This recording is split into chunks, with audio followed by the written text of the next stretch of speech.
আসসালামু আলাইকুম। ওয়ালাইকুম আসসালাম ভাইয়া। সবাই ওয়ালাইকুম কেমন আসসালাম ভাইয়া। আছো? ওয়ালাইকুম আসসালাম। ওয়ালাইকুম আসসালাম ভাইয়া। আচ্ছা, আজকে আমরা প্রিন্সিপালস অফ ফিনান্সের নতুন একটা চ্যাপ্টার শুরু করব। তো আমরা চলে যাই চ্যাপ্টারে।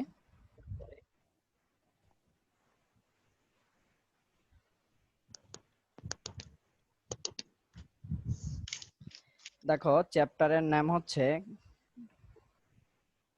Capital budgeting.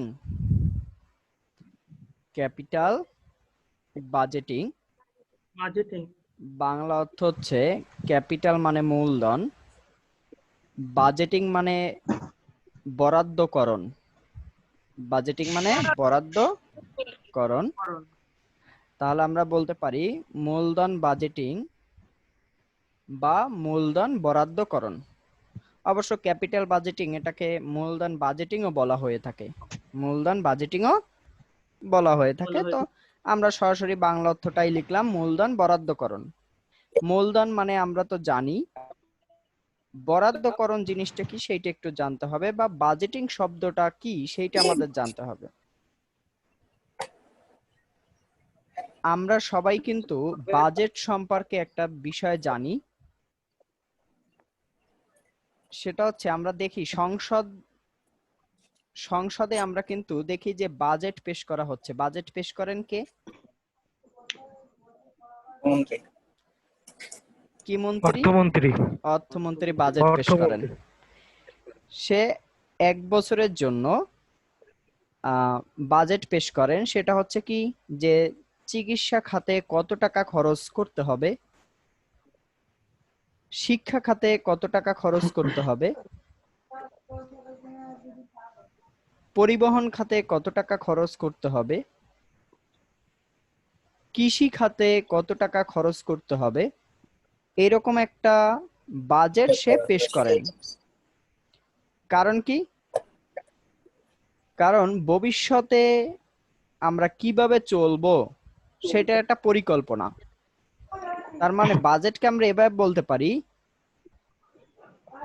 যে পরিকল্পনার সংখ্যাত্মক প্রকাশকে বাজেট বলা হয়। পরিকল্পনার সংখ্যাত্মক প্রকাশকে বাজেট বলা হয়। এখন বাজেট হতে পারে উদ্বৃত্ত বাজেট বা ঘাটতি বাজেট। উদ্বৃত্ত বাজেট কি? আমরা যে যতটুকু পরিমাণ বাজেট করব তার থেকে খরচটা কম হবে, অতিরিক্ত আরো অর্থ থেকে যাবে, এটাকে বলা হয় উদ্বৃত্ত বাজেট।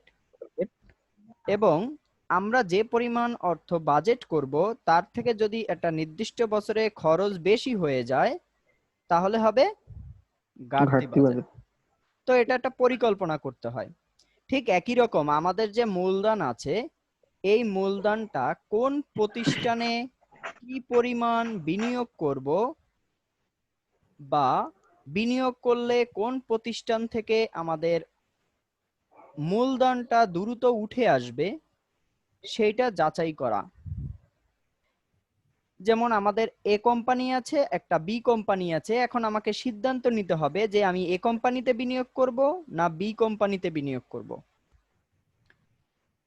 সেক্ষেত্রে দেখতে হবে, মনে করো আমি বিনিয়োগ করলাম 5 বছরের জন্য, এ কোম্পানিতে আমার টাকাটা ব্যাক করে আসলো 4 বছরে, এবং বি কোম্পানিতে আমার টাকাটা ব্যাক করে আসলো 3 বছরে। তাহলে আমার জন্য কোনটা ভালো হবে, এ কোম্পানি না বি কোম্পানি?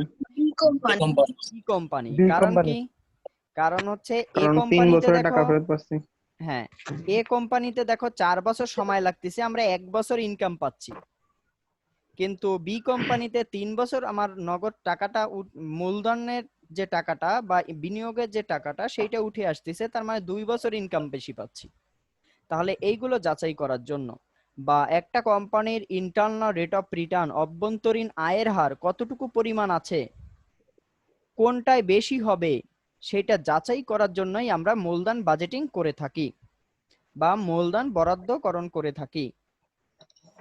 এবার আসি মূলধন বাজেটিং জিনিসটা কি।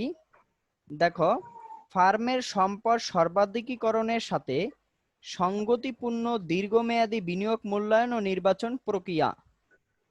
দেখো আমি যে কথাটা আগে বুঝাইছিলাম সেটা হচ্ছে ফার্মের মানে ওই কোম্পানির সম্পদ সর্বাধিকীকরণ, সম্পদ বৃদ্ধিকরণের জন্য সঙ্গতিপূর্ণ দীর্ঘমেয়াদী বিনিয়োগ মানে এটা আমরা 10 বছরের জন্য বিনিয়োগ করতে পারি বা 15 বছরের জন্য বিনিয়োগ করতে পারি বা 12 বছরের জন্য বিনিয়োগ করতে পারি। বুঝতে পারতেছো সবাই? জি ভাইয়া। জি ভাইয়া। আচ্ছা, ভাইয়া সর্বাধিকরণের সাথে সঙ্গতিপূর্ণ বিষয়টা একবার একটু বলবেন? হ্যাঁ, ফার্মের সম্পদ সর্বাধিকীকরণের মানে ফার্মের সম্পদটা বৃদ্ধি করার এটা যে সঙ্গতিপূর্ণ মানে সম্পর্কটা, বুঝতে পারছো? সম্পর্ক সেটা দীর্ঘমেয়াদী সম্পর্ক হতে পারে। মানে সম্পদ বৃদ্ধির সাথে সম্পর্কপূর্ণ একটা হ্যাঁ, দীর্ঘমেয়াদী হ্যাঁ, বিনিয়োগ। দীর্ঘমেয়াদী বিনিয়োগের যে আচ্ছা সম্পর্ক, আচ্ছা, বুঝতে পারছি। তাহলে দীর্ঘমেয়াদী বিনিয়োগ মূল্যায়ন। এখন আমি বিনিয়োগ করলেই হবে না, ওটা মূল্যায়ন করতে হবে এবং নির্বাচন করতে হবে যে কোন কোম্পানিতে আমরা বিনিয়োগ করব, কোন কোম্পানিতে বিনিয়োগ করলে আমাদের ফার্মের সম্পদ সর্বাধিকীকরণ হবে। ক্লিয়ার? জি ভাইয়া। জি ভাইয়া। ওকে, এবার জি চলে ভাইয়া। আসি মূলধন বাজেটিং যে আমরা অঙ্ক করব। এখানে মূলধন বাজেটিং করতে হলে আমাদের 4টি ওয়ার্কিং করতে হবে। কয়টি ওয়ার্কিং করতে হবে? চারটা। 4টি। 4টি ওয়ার্কিং করতে হবে। আচ্ছা, আমরা যখন ক্যাপিটাল স্ট্রাকচার করেছিলাম কয়টি ওয়ার্কিংস করেছিলাম? তিনটা। 3টি। 3টি। আচ্ছা, কোন অঙ্কে কি 3টির বেশি ছিল? না ভাইয়া। আচ্ছা, কোন অঙ্কে 3টির কম ছিল? হ্যাঁ ছিল। ছিল না? ছিল। আচ্ছা দেখো, তার মানে ঠিক একই রকম এখানেও 4টি থাকবে, কিন্তু 4টির বেশি কি থাকবে? না ভাইয়া। 4টির কম থাকতে পারে না পারে না? পারে। কম থাকতে পারে। পারে। কম থাকতে পারে। যেমন মনে করো আমাদের ওয়ার্কিং 1 নাম্বার 2 নাম্বার 3 নাম্বার পর্যন্ত অঙ্কে তথ্যগুলো দেওয়াই আছে, তাহলে কি আমাদের ওই 3টে ওয়ার্কিং করার প্রয়োজন আছে? না। না ভাইয়া। না। এইটুকু বুঝতে কারো সমস্যা আছে? না ভাইয়া। না ভাইয়া। ওকে, এখন তাহলে যেহেতু আমরা বুঝতে পারলাম যে মূলধন বাজেটিং করতে হলে 4টি ওয়ার্কিং করতে হবে, সেক্ষেত্রে 4টি ওয়ার্কিং কি সেইটা আমরা একটু জানবো। ওয়ার্কিং নাম্বার 1, দেখো ওয়ার্কিং নাম্বার 1 1 নাম্বার হচ্ছে টোটাল কস্ট। টোটাল কস্ট মানে আমরা মোট ব্যয় জানি। ব্যয়। মানে একটা প্রতিষ্ঠান শুরু করতে বা একটা বিজনেস শুরু করতে আমাদের যে খরচগুলো হবে সেই খরচগুলোর যোগফল বা খরচগুলোর সমষ্টি, এটাকে বলা হয় টোটাল কস্ট।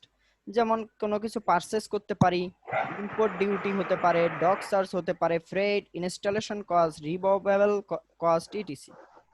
মানে এছাড়াও বাকি যে খরচগুলো আছে সেই খরচগুলো আমরা যখনই করব তখনই ওটা কি হবে? Total cost.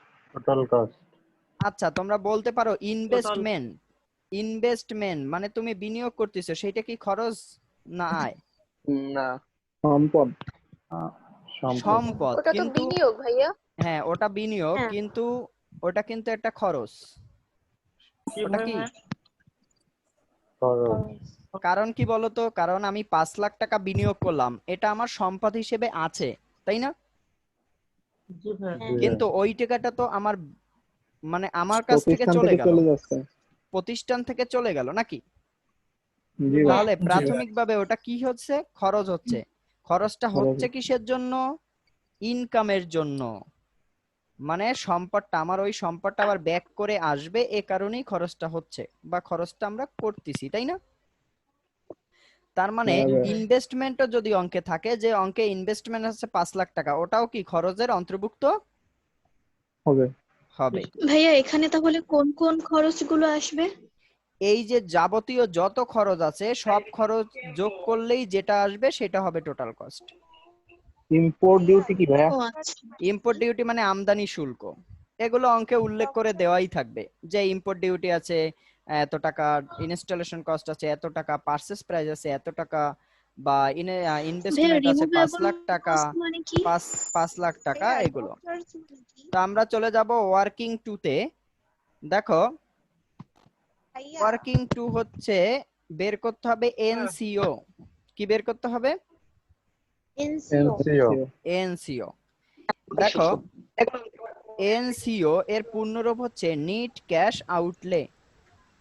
NEET cash outlay. Outlay আচ্ছা, নিট ক্যাশ আউটলে মানে নিট নগদ বহিঃপ্রবাহ। নিট নগদ বহিঃপ্রবাহ। আচ্ছা, এনসিও এটা একটা সূত্র আছে, সেটা হচ্ছে কি total cost plus working capital. দেখো অঙ্কে একটা টোটাল কস্ট আসবে না? আসবে। আসবে। জি ভাই। এখন 1 নাম্বার ওয়ার্কিং এ আমরা কেন টোটাল কস্ট বের করতেছি সেটা কি বুঝতে পারছো? কারণ জি ভাই। 1 নাম্বার ওয়ার্কিং যদি আমরা না করি সেক্ষেত্রে টোটাল কস্ট যদি না থাকে, না বের করতে পারি, সেক্ষেত্রে কি এনসিও করা যাবে? না না। ভাইয়া। না ভাই। যাবে না। ভাইয়া হ্যাঁ, বলছি টোটাল কস্ট করার সময় আপনি বলছেন আমরা যদি বিনিয়োগ থাকে তাহলে হ্যাঁ। সেটা দিতে, তাহলে বিনিয়োগ আর ক্যাপিটাল, এখানে আবার ওয়ার্কিং ক্যাপিটালের কথা বলা হয়েছে, তাহলে এখানে কি বিনিয়োগটা দুইবার ব্যবহার করা হচ্ছে? ওয়ার্কিং ক্যাপিটাল হচ্ছে কার্যকরী মূলধন। কার্যকরী মূলধন, এটা কার্যকরী ক্যাপিটাল মূলধনটা আর কি? বিনিয়োগ দুটো তো আলাদা। হ্যাঁ দেখো, তোমার ওয়ার্কিং ক্যাপিটাল হচ্ছে কার্যকরী মূলধন, আর এই কার্যকরী মূলধনটা হচ্ছে তোমার টোটাল অ্যাসেট থেকে যখন টোটাল লায়াবিলিটি বাদ দেওয়া হয় তখন ওয়ার্কিং ক্যাপিটাল পাওয়া যায়। বুঝতে ও পারছো? আচ্ছা। ওকে, এইবার দেখো 0 বছর দিয়ে টাকা দেয়া থাকলে এনসিওর টাকা হবে। কি বললাম? 0 বছর দিয়ে হ্যাঁ বলো। হ্যাঁ বেলাল বলো।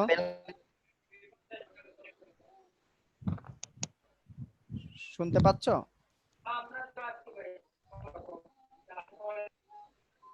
তাহলে কি ওয়ার্কিং ক্যাপিটাল কি বের করে নিতে হবে? দেখো অঙ্কে ওয়ার্কিং ক্যাপিটাল দেওয়া থাকবে, যদি অঙ্কে ওয়ার্কিং ক্যাপিটাল দেওয়া না থাকে তখন কি হবে? এখানে 0। দেখো তার মানে মনে করো অঙ্কে টোটাল কস্ট আছে 1 লাখ, কত আছে? 1 লাখ। 1 লাখ। এবার এনসিও বের করতে হলে আমাদের এখানে কি 1 লাখ বসাইতে হবে না? জি ভাই। Plus working capital. Working capital যদি থাকে মনে করো 20,000, তাহলে এনসিও কত? 1,20,000। 20,000। আচ্ছা, এখন মনে করো অঙ্কে ওয়ার্কিং ক্যাপিটাল নেই, সেক্ষেত্রে এনসিও কত? 1 লাখ। শুধু 1 লাখ। 1 লাখ। তার মানে আমরা কিন্তু এটা সহজেই বুঝতে পারতেছি যে ওয়ার্কিং ক্যাপিটাল যদি না থাকে তাহলে যেটা টোটাল কস্ট সেটাই কি হয়? এনসিও। এনসিও হয়। এনসিও ভাইয়া ক্লিয়ার? 0 বছর বিষয়টা বুঝলাম না। হ্যাঁ আমি এটা বুঝাচ্ছি। দেখো ভাই 0 এই যে বছর ওয়ার্কিং দিয়ে ক্যাপিটাল কি দেওয়া থাকবে নাকি এই যে টোটাল অ্যাসেটের টোটাল লায়াবিলিটিস বাদ না দিয়ে না বের না, করে নিতে ওভাবে হবে? অঙ্কে থাকবে না, হয় দেওয়া থাকবে না হলে থাকবে না, বুঝছো? জি ভাই ঠিক আছে। আচ্ছা, 0 বছর দিয়ে টাকা দেয়া থাকলে এনসিওর টাকা হবে। এখন 0 বছর মানে কি? মনে করো অঙ্কে এভাবে উল্লেখ করে দেয়া থাকে না, ইয়ার 1 2 3 4 এরকম থাকে না, বলো? হ্যাঁ। জি জি ভাই। ভাইয়া। আচ্ছা মনে করো 1 দিয়ে তার পাশে লেখা আছে 10,000 টাকা, কয় টাকা? 10,000। 10,000। তাহলে প্রথম বছরে কয় টাকা? 10,000। 10,000। 10,000। এইবার 2 দিয়ে লেখা আছে যে 20,000 টাকা, তাহলে দ্বিতীয় বছরে কয় টাকা? 20,000। 20,000। ঠিক 20,000 একই রকম অঙ্কে এরকম থাকতে পারে, ইয়ার দিয়ে প্রথমে লেখা থাকতে পারে 0, কি থাকতে পারে? 0 0। 0 বছর দিয়ে মনে করো লেখা আছে 5,000, কত আছে? 5,000 তার মানে কি তাহলে ভাইয়া যে ওই 0 বছর যখন 0 ইনভেস্ট করা বছরের যে হয়েছে তখনই টাকাটা, 5,000 টাকা পাওয়া যাচ্ছে? হ্যাঁ 0 বছরের যে টাকাটা ওটাই কিন্তু এনসিও। হ্যাঁ তুমি বলতেছো টাকা ও পাওয়া আচ্ছা। যাচ্ছে, এটা কিন্তু খরচ, এনসিওটাও কিন্তু একটা খরচ। ও আচ্ছা, বহিঃপ্রবাহ মানে খরচ হ্যাঁ হচ্ছে। বহিঃপ্রবাহ চলে যাচ্ছে তোমার কাছ থেকে প্রাথমিকভাবে। আচ্ছা, আচ্ছা আচ্ছা। তো 0 বছর দিয়ে টাকা দেওয়া থাকলে যে এনসিও টাকা হবে, এটা কি বুঝতে ভাইয়া পারছো তার সবাই? মানে এই অধ্যায়ে আমরা সব ওয়ার্কিং এর খরচগুলাই বের করব মেইনলি? না, মেইনলি খরচ না, এরপরে ইনকামও তো বের করতে হবে। একটা প্রতিষ্ঠানে শুধু খরচ বের করলে হবে? তার তো ইনকাম বের করতে হবে, সবকিছুই ও ডিটেলস বের আচ্ছা করতে আচ্ছা। হবে। হ্যাঁ বুঝছি। ওকে, ওয়ার্কিং 3। ওয়ার্কিং 3 তে আমরা বের করব ডেপ্রিসিয়েশন। ডেপ্রিসিয়েশন মানে আমরা কি জানি? অবচয়। অবচয়। অবচয়। দেখো ডেপ্রিসিয়েশনের কিন্তু আলাদা একটা অ্যাকাউন্টিং এর চ্যাপ্টারই ছিল তোমাদের। তো ডেপ্রিসিয়েশন বের করার বিভিন্ন রুলস আছে, আমাদের ক্যাপিটাল বাজেটিং করতে অত রুলস প্রয়োজন হবে না। তো সেক্ষেত্রে সরলরৈখিক। ডেপ্রিসিয়েশনের এই সূত্রটাই ব্যবহার করা হয়, এটাকে বলে স্ট্রেট লাইন মেথড, মানে সরলরৈখিক পদ্ধতি। দেখো ডেপ্রিসিয়েশনের সূত্র হচ্ছে total cost minus সেলভেজ value divided কি লাইফ টাইম। Life time. এখন দেখো টোটাল কস্ট আমরা কোথায় পাবো? ওয়ার্কিং মানে ওয়ার্কিং এরপরে সেলভেজ ভ্যালু। দেখো সেলভেজ ভ্যালুর বাংলা অর্থ ভগ্নাবশেষ হচ্ছে মূল্য। ভগ্নাবশেষ মূল্য। এখন কথা হলো সেলভেজ ভ্যালু অঙ্কে উল্লেখ করে দেওয়া থাকবে, ঠিক একই রকম ওয়ার্কিং ক্যাপিটালের মতো। যদি দেওয়া থাকে তখন এখানে আমরা মান বসাবো, যদি দেওয়া না থাকে তখন তো আর খুঁজে পাবো না। পাবো কি বলো? তখন আমরা কি করব? সেলভেজ ভ্যালুর ভাইয়া। স্থানে কি লিখবো? Zero. Zero. Life time. Life time মানে অঙ্কটা কত বছরের, 5 বছরের না 6 বছর না 7 বছর, যে অঙ্কে যে কয়টা বছর দেওয়া থাকবে সেটা হবে লাইফ টাইম। এটাই লাইফ টাইম। আচ্ছা এবার সেলভেজ ভ্যালু মানে ভগ্নাবশেষ মূল্য। ভগ্নাবশেষ মূল্য মানে আমরা তো জানি সবাই নাকি? ওকে। আচ্ছা তাহলে এই পেজটা স্ক্রিনশট দিয়ে নাও।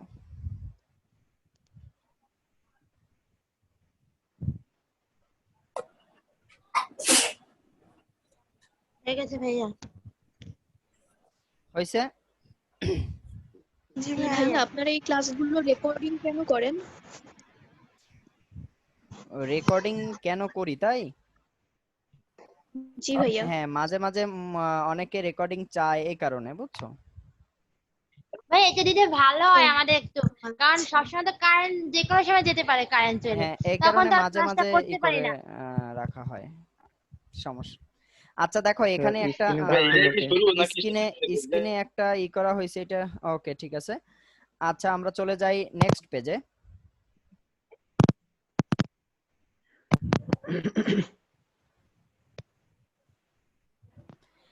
নেক্সট পেজ ওয়ার্কিং ভাইয়া নাম্বার বলছি 4। আমাদের ক্লাস টাইমটা কি একটু চেঞ্জ করা যায় না?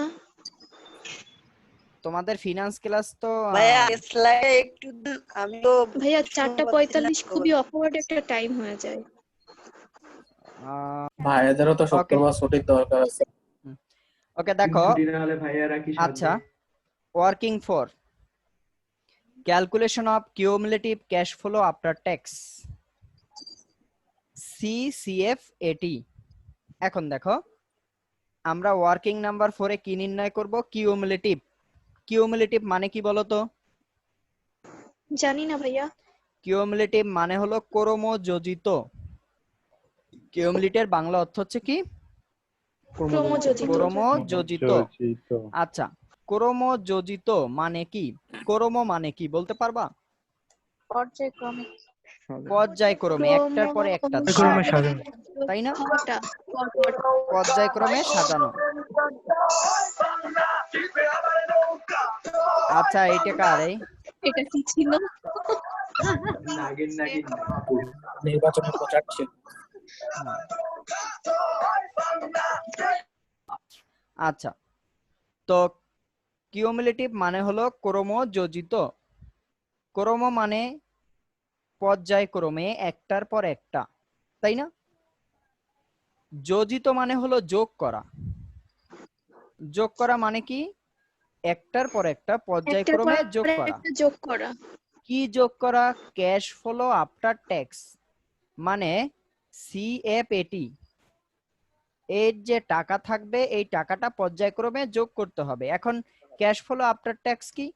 কর পরবর্তী নগদ প্রবাহ। কর পরবর্তী নগদ প্রবাহ। ভাইয়া আন্তঃপ্রবাহ না বহিঃপ্রবাহ এটা? এটা হচ্ছে ইনকাম, আন্তঃপ্রবাহ।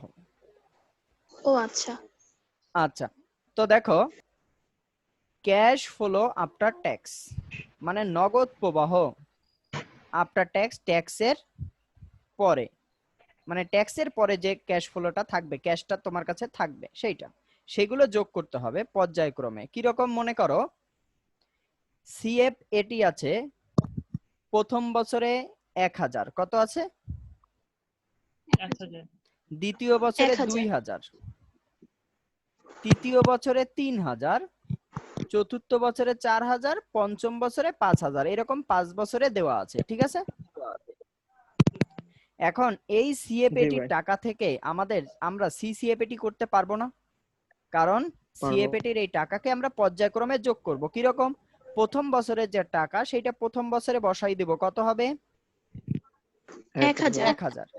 এরপরে প্রথম বছরের ওই 1000 এর সাথে দ্বিতীয় বছরের যে 2000 আছে ওইটা কি করব? যোগ করব। তাহলে কত হবে? 3000 3000। এইবার 3000 এর সাথে আবার তৃতীয় বছরের যে 3000 আছে ওইটা কি করব? যোগ 6000 তাহলে 6000। 6000 এর সাথে চতুর্থ বছরের যে 4000 আছে ওটা কি করব? কত হবে? 10000 10,000। 10,000 এর সাথে পঞ্চম বছরে যে 5000 আছে ওটা যোগ করলে হবে। তাহলে 15000 এভাবে সিএপএটি থেকে সিসিএপএটি কি বের করতে পারবা তোমরা? জি ভাইয়া, এ কি কঠিন জি না ভাইয়া। সহজ?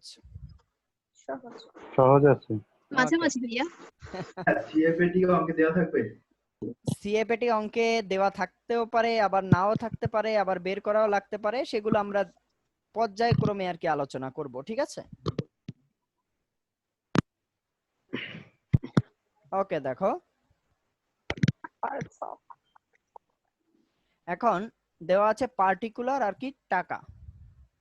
সব সময় অঙ্কে ইয়ারটা দেওয়া থাকবে কিনা? যদি অঙ্কে ইয়ারই দেওয়া না থাকে, তুমি একটা নির্দিষ্ট সময় অনুযায়ী যদি টাকা বিনিয়োগ না করো তাহলে তো হবে না, হবে বলো?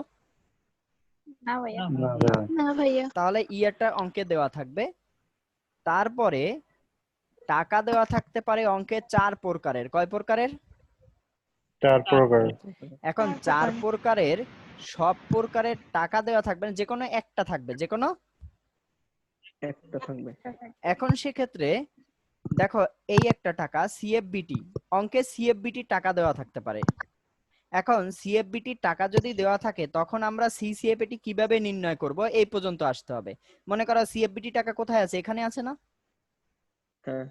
এখান থেকে পর্যায়ক্রমে ক্যালকুলেশন করে আমাকে কি করতে হবে? এই পর্যন্ত আসতে হবে, তাই না? হ্যাঁ ভাইয়া। এরপরে দেখো মনে করো সিএফবিটি টাকা নেই কিন্তু অঙ্কে ইবিটির টাকা আছে। কিসের টাকা আছে? ইবিটি। তখন কি উপরের এই দুটো করার প্রয়োজন আছে? না তখন আমাকে কি করতে হবে? ভাইয়া এই ডেপ্রিসিয়েশন একবার বিয়োগ করলেন আবার যোগ হ্যাঁ আমি করলেন। বলতেছি আগে যতটুকু বুঝাই ততটুকু আর কি করো। দেখো তো সিএফবিটি থেকে ডেপ্রিসিয়েশন মাইনাস করলে ইবিটি। এখন ইবিটি যদি দেওয়া থাকে তখন কি আর এটুকু করার প্রয়োজন আছে?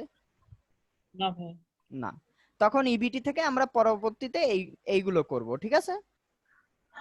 এখন মনে করো অঙ্কে সিএফবিটিও নেই আবার ইবিটিও নেই, অঙ্কে আছে ইএটি। কি আছে? ইএটি। সেক্ষেত্রে আমরা কি করব? ইএটি থেকে সিসিএফএটি নির্ণয় করব, পর্যায়ক্রমে এই ক্যালকুলেশন গুলো করব। ঠিক একই রকম মনে করো এই তিনটে টাকা দেওয়া নেই, শুধু টাকা দেওয়া আছে কার? সিএফএটি। তো সেক্ষেত্রে সিএফএটি টাকা থেকে সিসিএফএটি আমরা নির্ণয় করতে পারবো। এখন কথা হলো এই যে টাকাগুলো দেওয়া আছে কিনা এগুলো আমরা চিনবো কিভাবে, সেইটা পরবর্তী পেজে আমরা আলোচনা করব, ঠিক আছে? এখন আসো, জি ভাই। ইয়ার সব সময় অঙ্কে থাকবে সিএফবিটি। মনে করো অঙ্কে সিএফবিটির টাকা আছে, সেই সিএফবিটির টাকাকে আমরা কি করলাম? বসাই দিলাম। সিএফবিটির পূর্ণরূপ হচ্ছে ক্যাশ ফ্লো বিফোর ট্যাক্স। ভাইয়া Cash- এর আগের লিংকটা একটু দিবেন, মানে এর আগের স্লাইডটা। আচ্ছা আমি দিব, সমস্যা নেই। আচ্ছা যারা মিস করবা তারা ক্লাস শেষে আর কি আমি ওয়েট করব, তোমরা আর কি করে নিবা, ঠিক আছে? স্ক্রিনশট বা যারা বুঝবা না ক্লাস বা নেট সমস্যার কারণে যদি কোনো সমস্যা হয় সেগুলো পরবর্তীতে আবার বুঝাই দেবো, ঠিক আছে? জি ভাইয়া। জি ভাই।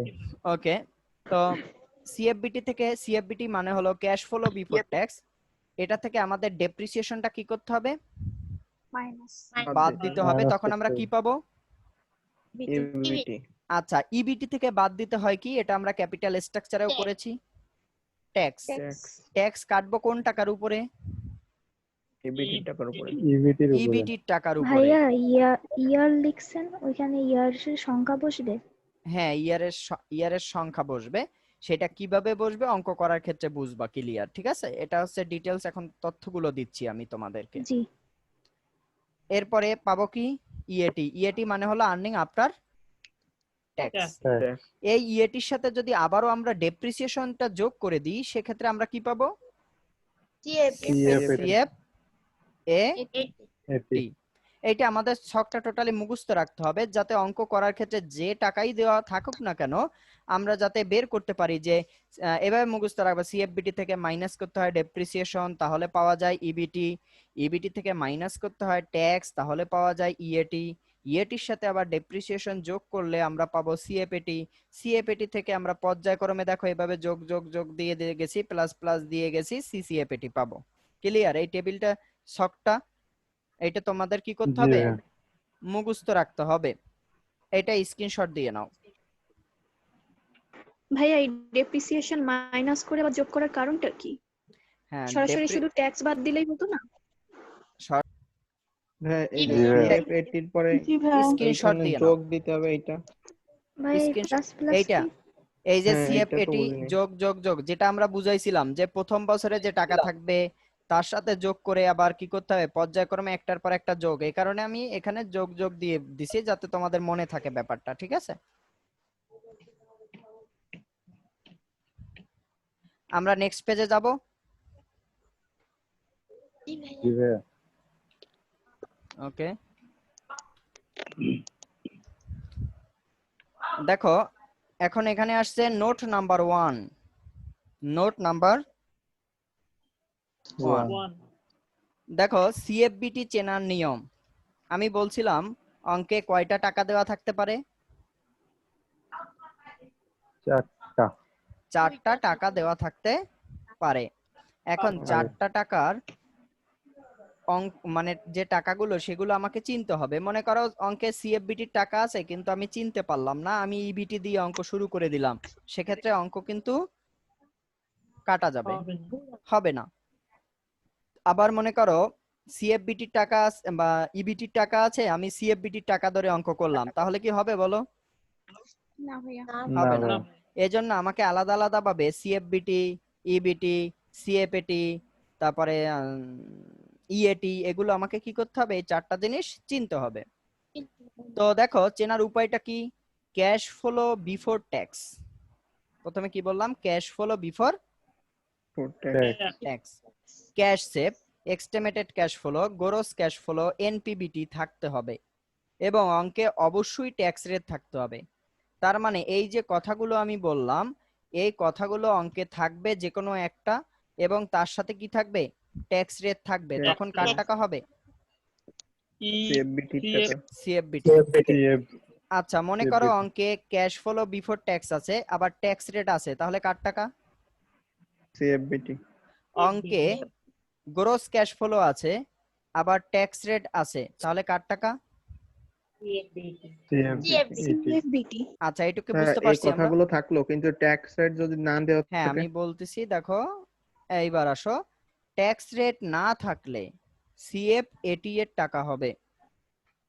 কি বললাম? ট্যাক্স রেট না থাকলে সিএফএটি এর টাকা হবে। CFBT এর টাকা। কিরকম? মনে করো অঙ্কে ক্যাশ ফ্লো বিফোর ট্যাক্স লেখা আছে কিন্তু অঙ্কে ট্যাক্স দেওয়া নেই, তখন আর সিএফবিটি হবে না, তখন কি হয়ে যাবে? CFAT. কারণ কি? কারণ হচ্ছে ট্যাক্স যেহেতু উল্লেখ করা নেই, সেক্ষেত্রে আমাদের ধরে নিতে হবে ট্যাক্স হয় দেয়া হয়ে গেছে, দেয়া না হয়ে হলে আর দেওয়ার প্রয়োজন নেই। নেই। সেক্ষেত্রে ওটা কি ট্যাক্স কি আর দিতে হবে বলো?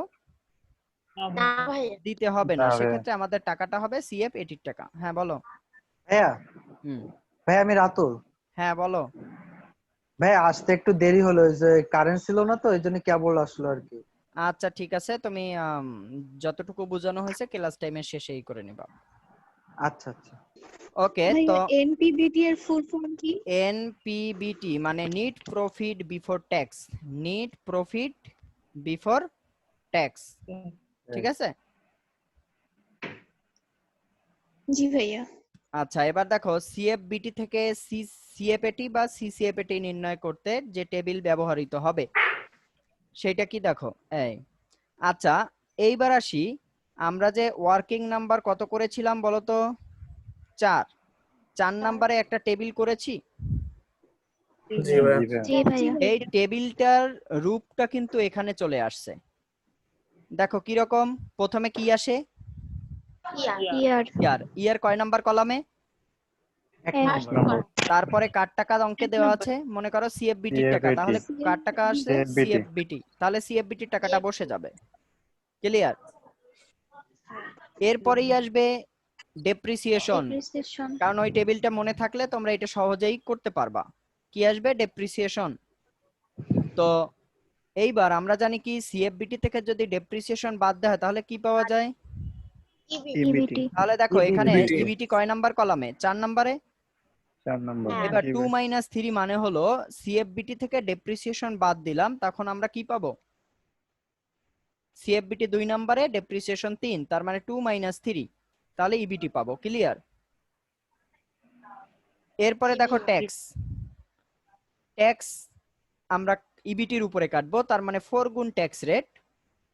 এরপরে আসবে ইবিটি থেকে যদি ট্যাক্স বাদ দেওয়া হয় তখন আমরা ভাইয়া। পাবো ইএটি। হ্যাঁ, ভাই ওটা ইবিআইটি হবে না? না ইবিআইটি হবে না, ইবিটি। না ওই যে ইন্টারে যে করলাম ইবিআইটি। না না, এইটা আলাদা রকম। হ্যাঁ ও দেখো আচ্ছা। ইবিটি থেকে ট্যাক্স বাদ দিলে আমরা পাবো ইএটি।